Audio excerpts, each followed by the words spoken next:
క్రీస్తు యేసునందు మనలను ఆయనతో కూడా లేపి పరలోకమందు ఆయనతో కూడా కూర్చుండబెట్టెను అన్నాడు. ఇక్కడ వరకును పరలోకమందు ఆయనతో కూడా ఏం చేశాడట?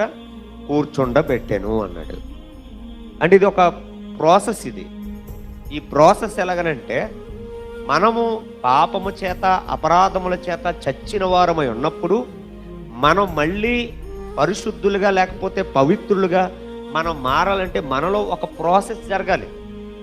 అంత ప్రాసెస్ జరగకపోతే ఏ సన్నిధిలో ఎవరు కూడా కూర్చోలేరు.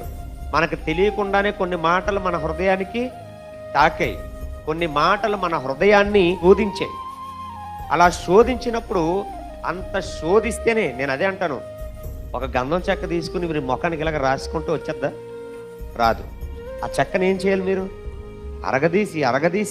అరగదీస్తే తప్ప కొంత రాదు. అంత చేయాలి మీరు కొంత రాసుకోవాలంటే. అంటే నలిగిపోతేనే తప్ప, ఆ ప్రాసెస్ జరిగితేనే తప్ప క్రీస్తు యేసుతో మనము ప్రయాణము చేయలేం. ఆయనతో మనము కూడా బ్రతికింపబడలేం.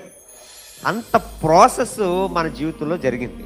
ఇప్పుడు మీరు ఏ మాట అయినా ఈజీగా తీసుకుంటారు, తట్టుకోగలుగుతారు. మీరు ఏ భక్తుడిని దేవుడు ఎంతగా వాళ్ళను గద్దించి బుద్ధి చెప్పినా వాళ్ళు ఎంత తేటగా తీసుకున్నారో మీకు అర్థమైంది. కాబట్టి ఆ మాటలు మీరు ఏం చేయగలరు? ఎంత గద్దింపుతో చెప్పినా సరే మీరు వాటిని తీసుకోగలరు. అది ఎవరైనా కొత్తగా వచ్చి కూర్చున్నారనుకోండి, ఇక్కడికి అంత గద్దింపుతో కూడినటువంటి మాటలను తీసుకోలేరు.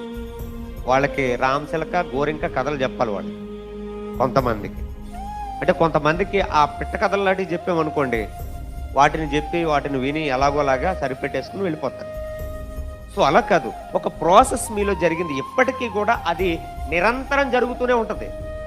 నిరంతరం జరుగుతుంది. ఎందుకంటే మీలో, మీ హృదయంలో పూర్తిగా ఎవరు నింపుకున్నారు? ఇప్పుడు క్రీస్తుని నింపుకున్నారు. కాబట్టి ఆ ప్రాసెస్ మీలో నిరంతరం కూడా కొనసాగుతుంది. ఎలా చెప్పమంటారా? మీరు బయటకు వెళ్ళినప్పుడు చిన్నగా మన కన్ను పొరపాటు చేసినా సరే మిమ్మల్ని మీరు ఏం చేయగలరు? సరి చేసుకోగలుగుతారు. చిన్నగా ఒకవేళ పాదం తొందర పెట్టినా సరే మీరు ఏం చేయగలరు?